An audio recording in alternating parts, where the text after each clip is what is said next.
Hi hello friends, welcome to our channel. நான் உங்கள் பிரியா பாலு. எல்லோரும் எப்படி இருக்கீங்க? நல்லா இருக்கீங்களா? நாங்கள் இங்கே நல்லா இருக்கோம். நீங்களும் அங்கே நல்லா இருப்பீங்கன்னு நம்புகிறேன்.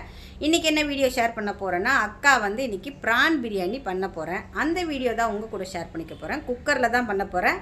ஈஸியாக பண்ணிடலாம். வாங்க வீடியோக்குள்ளே போகலாம். கேஸ் ஆன் பண்ணி குக்கர் வச்சுக்கலாம். இப்போ இதில் ஒரு ஸ்பூன் நெய் ஊற்றிக்கலாம். இது கூடவே ஒரு 3 ஸ்பூன் ஆயிலும் ஊற்றிக்கலாம். எண்ணெய் காஞ்சதும் 2 ஏலக்காய், 2 கிராம்பு, கொஞ்சம் சோம்பு, 2 பட்டை, 2 பிரிஞ்சி எல்லாம் போட்டிருக்கேன். வெடிக்குது பாருங்கள். இப்போ இதில் பெரிய சைஸ் வெங்காயம் 2 வெங்காயம் நீட் வாக்கில் கட் பண்ணி அதையும் போட்டிருக்கேன். பிரியாணிக்கு நல்லா ஃப்ரை ஆகணும், கோல்டன் ஃப்ரை ஆகணும் வெங்காயம்.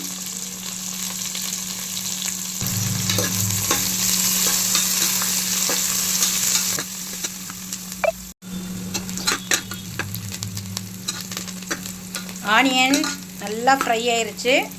இந்த ஸ்டேஜில் ஒரு 2 ஸ்பூன் அளவுக்கு இஞ்சி பூண்டு பேஸ்ட் அரைச்சி வச்சுருக்கேன். அதையும் இதில் மிக்ஸ் பண்ணுறேன். மீடியம் சைஸ் தக்காளி 3 தக்காளி கட் பண்ணி போட்டிருக்கேன். பிரியாணிக்கெல்லாம் வந்து தக்காளி ரொம்ப வதங்கணும்னு அவசியம் இல்லை. ஆனியன் தான் ரொம்ப வதங்கணும்.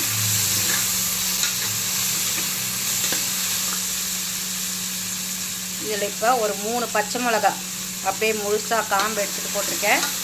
உங்களுக்கு வேணால் கீரி போட்டுக்குங்க. நான் அப்படியே முழுசாகவே போட்டிருக்கேன்.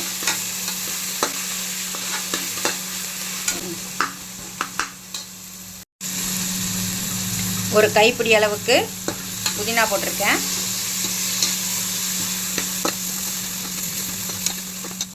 இந்த 1/2 கிலோ எறா. நம்ம இப்போ வந்து 1/2 கிலோ ரைஸ் தான் நம்ம பண்ண போகிறோம் வீட்டுக்கு. இந்த 1/2 கிலோ எறாவை நல்லா க்ளீன் பண்ணி எடுத்து இங்கே பாருங்கள். இதில் கொஞ்சோண்டு மஞ்சத்தூள், கொஞ்சம் மிளகாத்தூள், உப்பு, இஞ்சி பூண்டு பேஸ்ட்டு, தயிர் போட்டு ஒரு 1 ஹவராக ஊற வச்சுருக்கேன். அப்போ தான் நமக்கு அந்த எசன்ஸ் எல்லாம் நல்லா இறங்கும். ஊற வச்சுருக்கேன். இதை நம்ம அப்படியே அதில் போட்டுடலாம். வெங்காயம் தக்காளியெல்லாம் பாருங்கள், எண்ணெய் எவ்வளோ நல்லா பிரிஞ்சு வருது. இந்த ஸ்டேஜில் நம்ம இறால போட்டுடலாம்.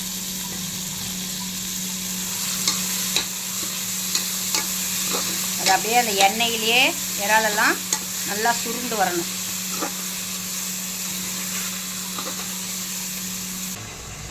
இது வந்து 1/2 கிலோ அரிசி. எங்கள் வீட்டு சாப்பாட்டு அரிசி தான். அது மெலிசாக தான் இருக்கும், சிவாஜி பிராண்டு. அதனால் நான் பிரியாணி ரைஸில் பண்ண மாட்டேன். இதுவே டேஸ்ட்டாக தான் இருக்கும். இதை நல்லா வாஷ் பண்ணிவிட்டு இதில் வந்து கொஞ்சம் எலுமிச்சம்பழ சாறும் நெய்யும் மிக்ஸ் பண்ணி தண்ணியை வடிகட்டிட்டு இப்போ அரிசியை மட்டும் எடுத்து வச்சுருக்கேன்.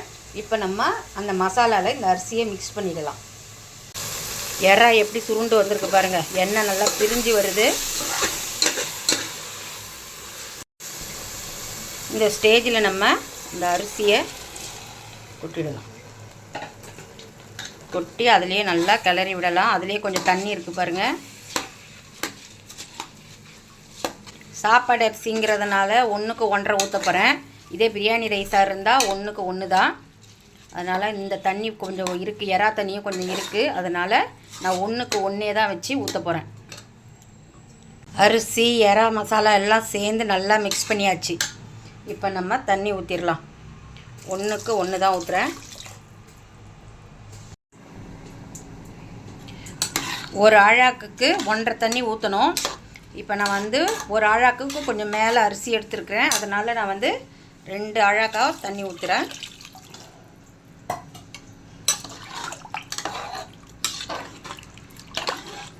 இப்போ தேவையான அளவுக்கு நம்ம சால்ட்டு போட்டுக்கலாம்.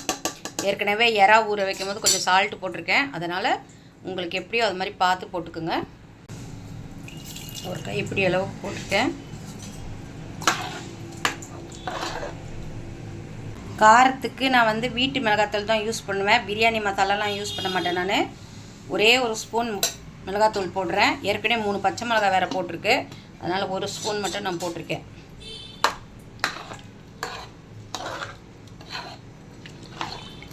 எல்லா மசாலாவும் போட்டாச்சு. இப்போ நம்ம வந்து குக்கரை ரப்பர் போட்டு மூடி வச்சிடலாம். விசில் போட வேண்டாம். ஒரு 10 நிமிஷம் அப்படியே தம்மில் இருந்துட்டு நம்ம ஓப்பன் பண்ணி பார்த்தா சூப்பரான எறா பிரியாணி ரெடி ஆகிடும். இப்போ நம்ம குக்கரை மூடி வச்சிடலாம். சரியாக 10 நிமிஷம் ஆயிடுச்சு. ஓப்பன் பண்ணி பார்க்கலாமா? சூப்பராக வந்திருக்கு. இதில் இப்போ நம்ம கொஞ்சம் புதினாவையும் கொத்தமல்லியும் போட்டுடலாம். கொஞ்சம் லெமன், ஏற்கனவே நமக்கு வந்து லெமன் வந்து புழிஞ்சிருக்கு, ரைஸ்லேயே புழிஞ்சிருந்தது. சும்மா லைட்டாக வந்து அந்த சூட்டில் நல்லாயிருக்கும் டேஸ்ட்டு. போட்டுட்டு ஒரு கொஞ்சோண்டு நெய் சுற்றி நெய்யை ஊற்றி விட்டுலாம். இதை அப்படியே திருப்பி டம் போட்டு ஒரு 3 நிமிஷம், ரொம்பலாம் வேண்டாம், ஒரு 3 நிமிஷம் அப்படியே அந்த தம்மில் இருந்துட்டு திருப்பி ஓப்பன் பண்ணி பார்த்தோம்னா சூப்பரான எறா பிரியாணி ரெடி ஆகிடும். ஒரு 3 நிமிஷம் கழித்து வந்து பார்க்கலாம். 3 மினிட்ஸ் ஆகிடுச்சு. ஓப்பன் பண்ணி பார்க்கலாம். இங்கே பாருங்கள், சூப்பராக அந்த புதினாலாம் பாருங்கள், அந்த ஹீட்லேயே எப்படி மெல்ட் ஆகிருக்கு.